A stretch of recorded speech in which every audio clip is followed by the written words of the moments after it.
Egyértelműen az a cél, hogy egy Európa-kupa szereplést harcoljunk ki a következő évadban. Szeretettel köszöntök mindenkit. Nagyon örülök, hogy ezt az évértékelőt itt föl tudjuk venni a budaörsi Hacienda étterembe. De azért is érdekes ez a hely, mert nem csak, hogy számos csapat bulinak ad otthon, de hogy a család az nagyon is ott van ebbe a budaörsi kézilabda életben, meg a budai farkasok kézilabda életében. Ugye Puskás Milán játékosunk volt, NB1-ben is, tehetséges játékvezető páros egyikét alkotja, úgyhogy ez egy ilyen jó mutatása annak, hogy a 16 éves történelmünk alatt egy ilyen jó kis közösség alakult ki, ami nem csak maga a szűk csarnoki életre szorul, hanem úgy itt a Dél-Budát meg a budaörsi régiót így jól összeszövi.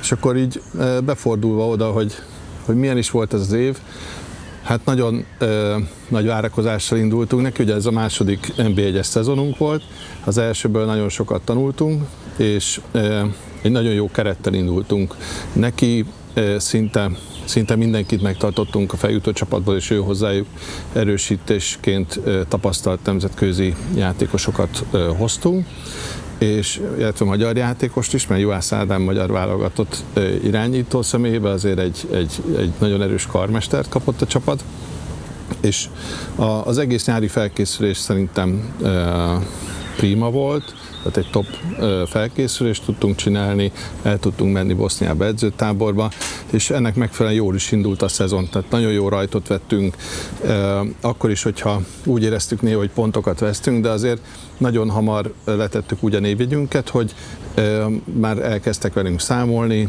pontjaink voltak, sokkal jobb helyzetben voltunk, mint 3 évvel ezelőtt, és ez egy nagyon jó mentális tartást is adott a csapatnak, illetve maga a csapat is egy egész jó közösségként kezdett el működni, és ez jó volt nézni, meg jó volt megélni, hogy még nagy csapatokat is meg tudtunk szorongatni. Nagyon jó derbit játszottunk a Szegeddel, egy parádés X-et játszottunk a Fradival, ott az Elek Gyula arénába.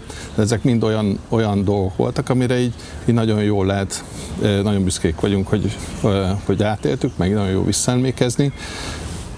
És hát ugye, ahogy ment az idő, úgy egy kicsit az őszi szezon végére elfogytunk, és jött egy ilyen gödör, aminek a vége egy edzőváltás lett sajnos, amit körülbelül, hát azt mondom, hogy március végére hevert ki a csapat. Tehát ez a csapat, a stáb, és mentálisan a megemésztése szükséges idő az ez volt.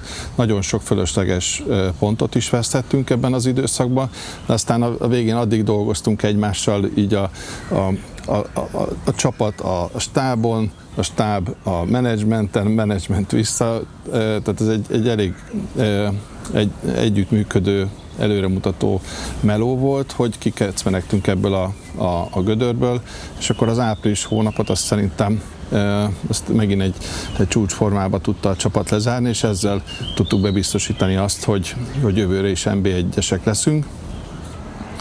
Így utólag azt mondva, hogy látva, hogy miket hibáztam én, miket a csapat, tehát hogy így felsorolva ezeket, azt mondom, hogy jó eredmény ez a 11. helyezés, de hogy azért több volt ebben a keretben, és reméljük, hogy a következő szezonban az a pár kulcsváltoztatás, ami történik a klubban és a keretben, az majd azt fogja hozni, hogy ezeket az elhullajtott pontokat behúzzuk, és sokkal jobb eredményünk lesz. Az érdekes volt, hogy 11-ek lettünk, ugye játékosként 2-szer voltam 11, és 11-es volt a számom, és akkor remélem, hogy ez valahogy egy ilyen pont, amit most meg kellett ejteni, és majd megyünk ebből előre. Oké befejezése volt ennek a szezonnak, lezártuk egy jó vacsorával, mindenki elmegy most majdnem egy 2 teljes hónap pihenőre. Nyilván a pihenő az nem úgy pihenő, hogy teljes kikapcsolódás, hanem pár hét nulla terhelés után mindenkinek ki van adva, hogy mit kell csinálnia, min kell dolgozni, ezeket visszamérjük, ezekből már statisztikák készülnek meg, nyilván úgy kell visszajönni minden játékosnak 22-ére a startra, hogy már jó állapotban vannak. Az, hogy most az egész magyar kézilabda, meg a magyar sport hogy áll, azon érdemes egy kicsit elgondolkozni, mert van egy olyan információhiány, ami azért jelentősen befolyásolja majd a jövőnket. Tehát, hogy most ami eddig volt, ugye az elmúlt mondjuk 10-12 évben inkább, tehát nem a teljes 16 éves Fidesz ciklusra gondolok, az kialakított egy olyan alrendszert a társadalomba, amiben azért több tízezer ember van benne, és most nem tudjuk, hogy hogyan fog folytatódni, és az információ hiány, ugye nagyon sok csapatnál, nagyon sok klubnál, és levítve nagyon sok embernél, tehát több ezer embernél gyakorlatilag egy ilyen problémát okoz, hogy na most mi legyen, mert fontos lenne tudni a kluboknak, meg mindenkinek, aki ebben az alrendszerben él, hogy miből fog élni ősztől. Az is egy nagyon jó válasz, hogyha nulla lesz, az is egy jó válasz, hogyha minden így marad, meg az is egy jó válasz, hogyha valami a kettő között, mondjuk 50%-ra csökken, de nagyon-nagyon szükséges, hogy kapjunk egy iránymutatást, egy információt, amire építhet mindenki, meg amivel tervezhet mindenki, mert már most lehet hallani, hogy klubok terveznek megszűnni. Nagyon fontos helyei a sportnak, ami nem csak sport szempontból, de társadalmi szempontból is fontos. Nem tudják, hogy egyáltalán megszűnnek, vagy tudnak-e tovább menni. Ha tovább tudnak menni, akkor milyen kockázatot vállalhatnak be most a klubvezetők. Tehát ez egy nagyon fontos dolog lenne a jövőt nézve. Mi hál' Istennek ilyen szempontból védve vagyunk, tehát a Budai Farkasok az eddigi finanszírozási rendszerből nem teljesen, de azért nagyban kimaradt, vagy nem függött tőle, de ez csak ránk vonatkozik, ez nem tesz attól boldogá, hogy a környezetünk az viszont szenved ebben. Mi a jövő évben úgy erősítünk, hogy egy-két kulcspozícióval egy-két kulcsjátékossal fogunk gazdagodni, direkt azért, hogy maga a játékstílusunk, a játékrepertoárunk az szélesebb legyen, és előre tudjunk lépni. Egyértelműen az a cél, hogy egy Európa-kupa szereplést harcoljunk ki a következő évadban. Ugye szeptember elején, amikor egy sajtótájékoztatóban elmondtam, hogy a 8. hely lenne a cél, 22 ponttal, ez most nagyjából az is jött össze a bajnokság végére. Nem nekünk sajnos, de tök reális visszatekintve, hogy ha nem követünk el egy-két ilyen kisebb hibát, akkor ez egy reális cél volt, és azt gondolom, a következő kerettel, a következő szezonban ismét reális cél az, hogy az 5. vagy a 6. hely egyikén végezzünk, hogy egy Európa-kupa szereplést kiharcoljunk. Kezdjük az edzői poszton a változással, ugye Pásztor István érkezik, mi nagyon régóta ismerjük egymást. Még viccesen azt mondtam, hogy ha annyi bajnokságot nyerünk majd a jövőben, ahány disznót levágtunk közösen, akkor ez egy nagyon gyümölcsöző együttműködés lesz.